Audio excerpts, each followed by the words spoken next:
का जोरदार अभिनंदन वंदन। मेरा उनसे निवेदन है कि वो भाषण करें, हम सबको आशीर्वाद दें। बदायूं लोकसभा गुन्नौर विधानसभा के आज के इस मंच पर विराजमान मेरे बहुत आदरणीय और आप सबके लोकप्रिय मुख्यमंत्री, जिनका नाम ही गुंडों के लिए काफी है, यशस्वी मुख्यमंत्री श्रीमान योगी जी के लिए जोरदार अभिनंदन करें। माननीय योगी जी मंच पर विराजमान है। इस मंच पर विराजमान हमारे अपने प्रत्याशी श्रीमान दुर्विजय सिंह, जोरदार अभिनंदन करें दुर्विजय सिंह जी का। मंच पर मौजूद सत्येंद्र सिसोदिया जी, सत्यपाल सैनी जी, सांसद संघमित्रा जी, सुरेश राणा जी, दिनेश शर्मा जी, हरेंद्र सिंह रिक्कू जी, अजीत कुमार राजू जी, श्रीमती पुष्पा यादव जी। मैं गिन्नौर में माता गंगा के किनारे की इस पवित्र नगरी में आया तो पहली बार हूं, लेकिन आपका प्रेम देख के लग रहा है कि सच में बार बार आने की इच्छा होगी। इतना प्रेम, इतना उत्साह, इतना उमंग, यह देख करके मेरी आने की सारी थकान मिट गई। हम सब मिलकर के एक बार जयकारा लगाए, बोले बाबा महाकाल महाराज की, गोपाल कृष्ण भगवान की, प्रभु रामचंद्र जी महाराज की। कितना अच्छा लगता देवी देवताओं की आवाज पे जयकारा लगाते हुए। हमको सबको वर्तमान का समय, इस समय के लिए तो कहा जाए कि देवता भी तरस रहे के काश कितना अच्छा समय मोदी जी का आया। जोरदार ताली बजाए मोदी जी, योगी जी के इस समय के लिए। वर्तमान के दौर में अभी हम चुनाव की बेला में हैं, 3-4 दिन बाद वोट डलने वाले हैं, और मैं जिसके सामने बोल रहा हूं, ये यदुवंशियों की बड़ी संख्या मुझे मालूम है कि साथ यहां बैठी हुई है। और ये हमारा सौभाग्य भी है कि हम ऐसे भगवान श्री कृष्ण से जुड़ते हैं जिन्होंने सदैव धर्म मार्ग पे चलना सिखाया। अपने जीवन काल में कभी अधर्म से समझौता नहीं किया, सदैव धर्म मार्ग की जय जय की।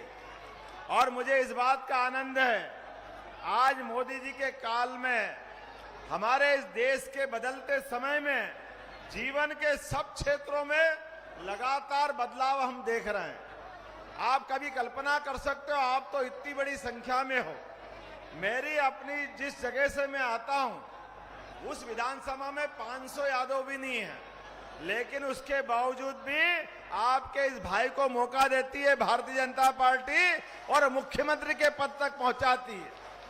इसीलिए मैं आपसे भारतीय जनता पार्टी से जुड़ने की बात कहता हूं, क्योंकि ये खाली कहती नहीं है सबका साथ सबका विकास, ये करके बताती है। इसलिए इससे जुड़ने की बात कह रहा हूं। दुर्भाग्य से 12% से ज्यादा आबादी उत्तर प्रदेश की है, और माननीय उनके पिताजी या बेटा जी, इतनी बड़ी आबादी में कोई अपने में से एक बार किसी को मौका नहीं दिया। उनकी पार्टी 4-4 बार मुख्यमंत्री बनाती है, लेकिन किसी यादव बंधु को मौका नहीं देती।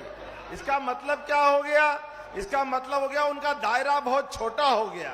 अरे आनंद तो तब आए, उन्होंने कहा हमारे घर से बन गए, अब गिन्नौर से मुख्यमंत्री बना के बता देते तो मालूम पड़ता है क्या तकलीफ आती उनको। ये अजय भाई ने सही कहा है कि आए थे समाजवादी के साथ बनने के, लेकिन अब विदा करने का, वास्तव में विदाई करना चाहिए। जोरदार ताली बजाओ इस बात के लिए। और सरकार में बनना सरल है, और बन करके अगर सार्थकता नहीं हो जाए तो क्या फायदा?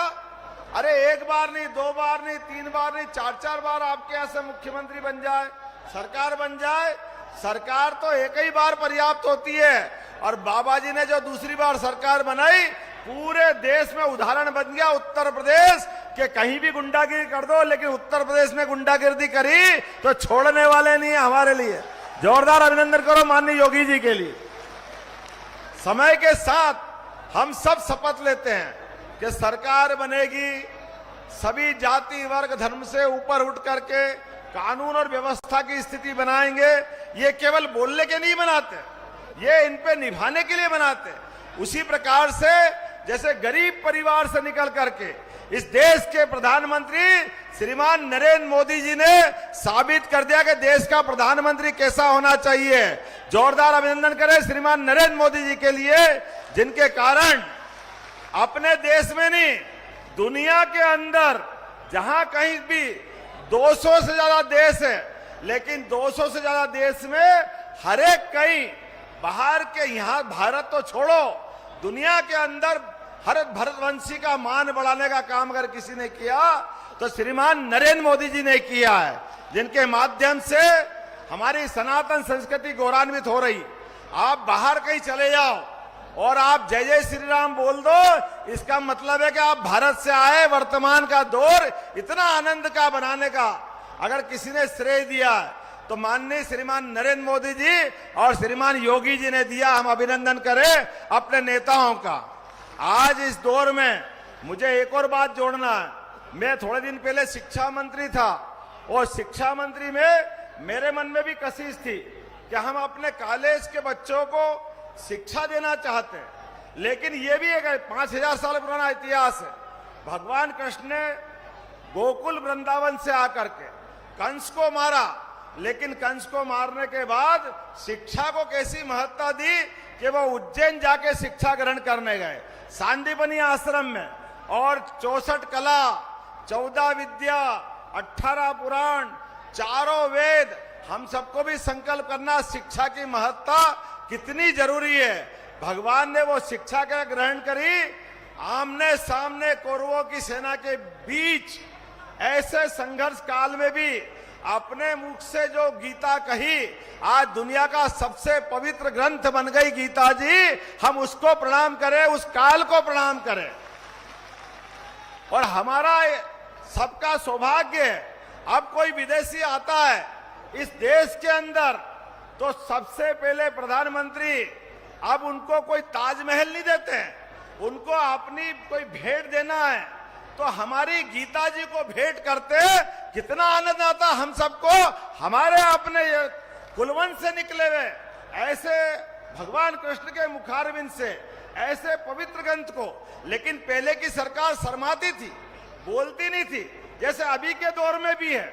अरे यहां से भागे अमेठी रायबरेली से और केरल में जाके अटके, और केरल से वापस डर के मारे यहां आ रहे हैं।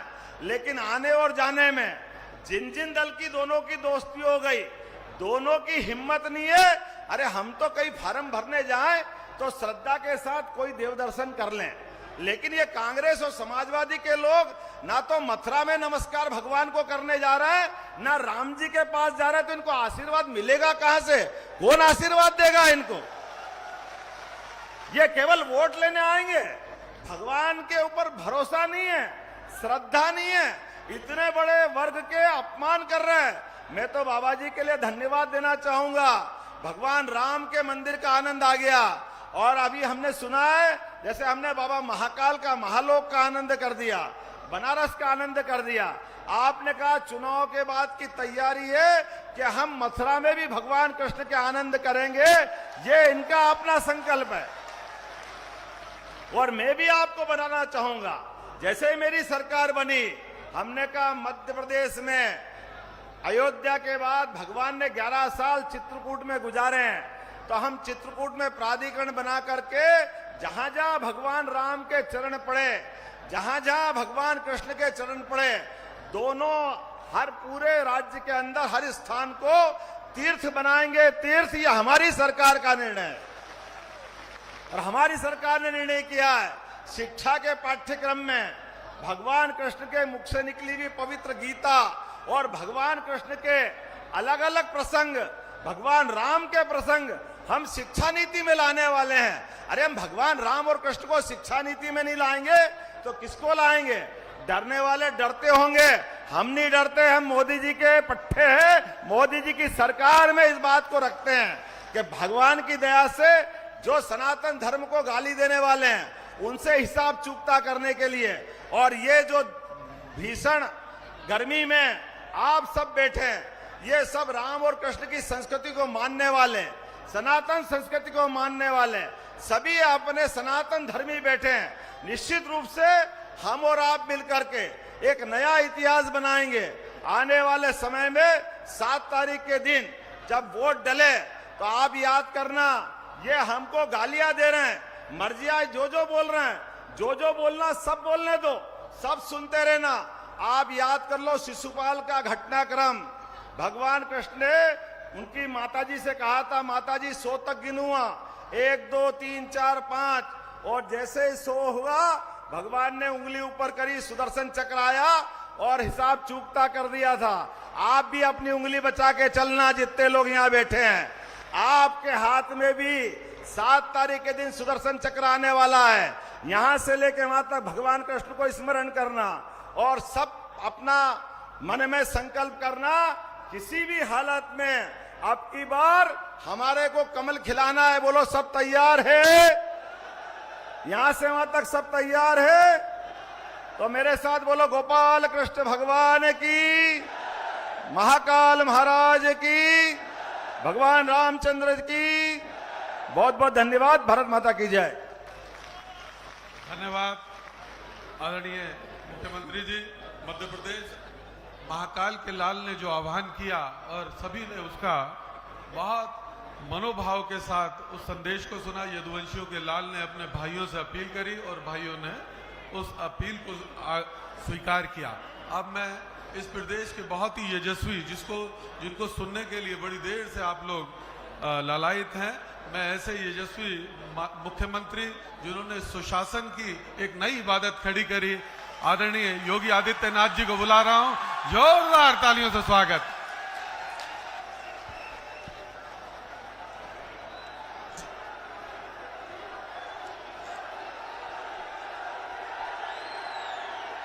भारत माता की, भारत माता की, भारत माता की। वंदे वंदे वंदे। वृंदावन बिहारी लाल की, कृष्ण कन्हैया की। जय श्री राम, जय जय श्री राम। मंच पर उपस्थित मध्य प्रदेश के लोकप्रिय मुख्यमंत्री डॉक्टर मोहन यादव जी, भारतीय जनता पार्टी के क्षेत्रीय अध्यक्ष पश्चिमी क्षेत्र श्री सत्येंद्र सिसोदिया जी, प्रदेश उपाध्यक्ष विधान परिषद सदस्य श्री सत्यपाल सिंह सैनी जी, माननीय सांसद श्रीमती संघमित्रा मौर्य जी, पूर्व मंत्री श्री सुरेश राणा जी, प्रदेश उपाध्यक्ष दिनेश शर्मा जी, जिलाध्यक्ष संभल श्री हरेंद्र सिंह चौधरी जी, पूर्व विधायक श्रीमती पुष्पा यादव जी, पूर्व विधायक गुन्नौर श्री अजीत यादव राजू जी, माननीय विधायकगण श्री महेश गुप्ता जी, जिलाध्यक्ष बदायूं श्री राजीव गुप्ता जी और भारतीय जनता पार्टी के बदायूं लोकसभा सीट पर हमारे लोकप्रिय प्रत्याशी श्री दुर्विजय सिंह साक्य जी, गुन्नौर और बदायूं लोकसभा क्षेत्र से जुड़े हुए मेरे सभी उपस्थित बहनों और भाइयों, इस पावन धरा को जो वीर भूमि है, अन्नदाता किसानों के परिश्रम की भूमि है, ऐसी पावन धरा को कोटि कोटि नमन करते हुए मैं आप सबका हृदय से अभिनंदन करता हूं। बहनों और भाइयों, लोकसभा चुनाव 2024 तीसरे चरण के चुनाव की दिशा से आप सब कमर कसकर के तैयार हैं। आपका उत्साह इस बात का साक्षी है और आपका आह्वान करने के लिए इसीलिए मैं यहां पर आया हूं। बहनों और भाइयों, मैं आज देख रहा था कांग्रेस और समाजवादी पार्टी का जो एक गठबंधन है, यह देश के अंदर अलग अलग लोगों से मिलकर के चुनाव लड़ रहा है।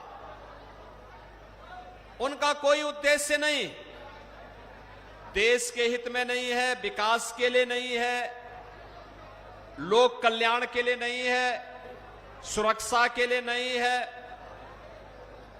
एक ही उद्देश्य है कि भारत के हितों को कैसे चोट पहुंचाई जाए।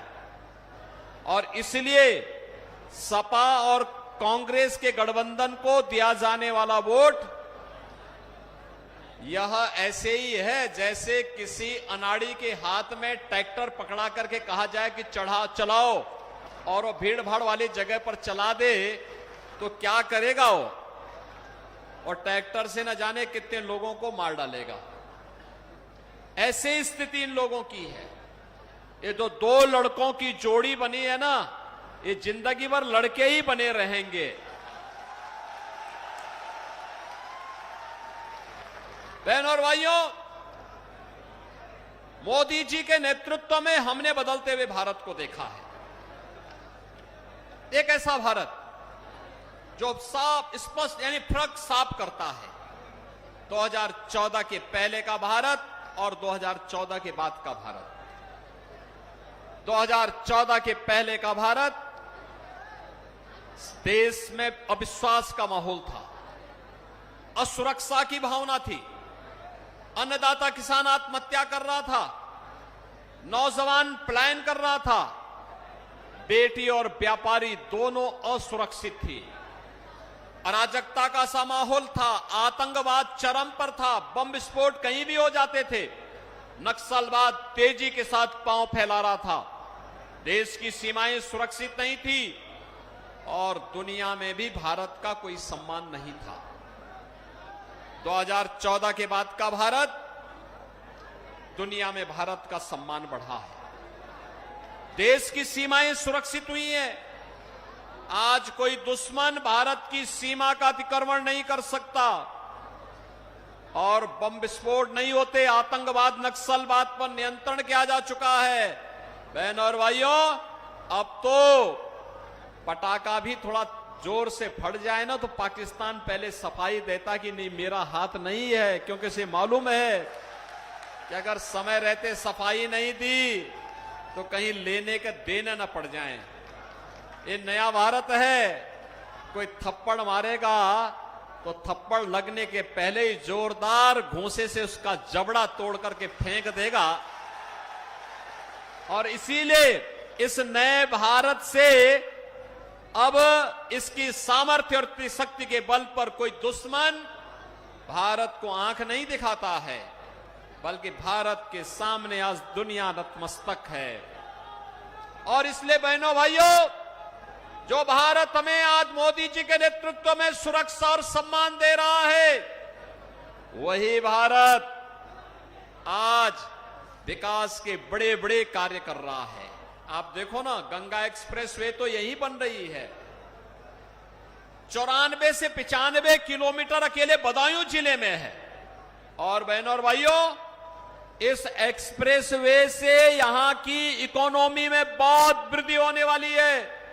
यहां के लाखों नौजवानों के लिए नौकरी और रोजगार की संभावनाएं बनेंगी, किसानों की आमदनी बढ़ेगी और उद्योग लगेंगे, तो यहां पर व्यापार और उद्योग को भी एक नया माहौल मिलने वाला है। लेकिन साथ साथ अगर आपको दिल्ली जाना है तो यहां से मात्र 1 से 1.5 घंटे में दिल्ली की दूरी, और अगर लखनऊ और प्रयागराज जाना है तो लखनऊ को 4.5 घंटे में और प्रयागराज की दूरी मात्र 5.5 घंटे में आप पूरी कर सकते हैं गंगा एक्सप्रेसवे बनने के बाद। बहनों और भाइयों, ये है नया भारत। और नए भारत के रूप में विकास के कार्य केवल एक्सप्रेसवे तक नहीं है, हाईवे बन रहे हैं, बिजली मिल रही है, हर घर बिजली भी है तो हर घर नल की योजना भी है, हर घर उज्ज्वला योजना की भी है, हर गरीब के सिर को ढकने के लिए आवास भी है और किसान को किसान सम्मान निधि भी है, गरीब के लिए राशन भी है तो बीमार के लिए दवा भी है। यानी दवाई भी आप सोचो 80 करोड़ लोग भारत के अंदर फ्री में राशन प्राप्त कर रहे हैं, 80 करोड़ लोग। और पाकिस्तान की आबादी कितनी है? 23 करोड़। 23 करोड़ लोग वहां भूखों मर रहे हैं। देखो 1947 में भारत को बांट करके पाकिस्तान बना और बड़ी ठसक के साथ इन्होंने पाकिस्तान बनाया कि पाकिस्तान खुशहाल होगा। आबादी कम गई, क्षेत्रफल ज्यादा गया पाकिस्तान में, लेकिन बहनों और भाइयों आज पाकिस्तान में 23 करोड़ की आबादी भूखों मर रही है। 1 किलो आटा के लिए ऐसे लड़ते हैं जैसे गली में आप बहुत सारी चीजों को देखते होंगे, लड़की एक रोटी के टुकड़े के लिए लोग गली में बहुत सारे जीव भिड़ते हैं, ऐसे पाकिस्तान में 1 किलो आटा के लिए लोग भिड़ते हैं। और भारत के अंदर मोदी जी के नेतृत्व में 80 करोड़ लोग पिछले 4 वर्ष से फ्री में राशन की सुविधा प्राप्त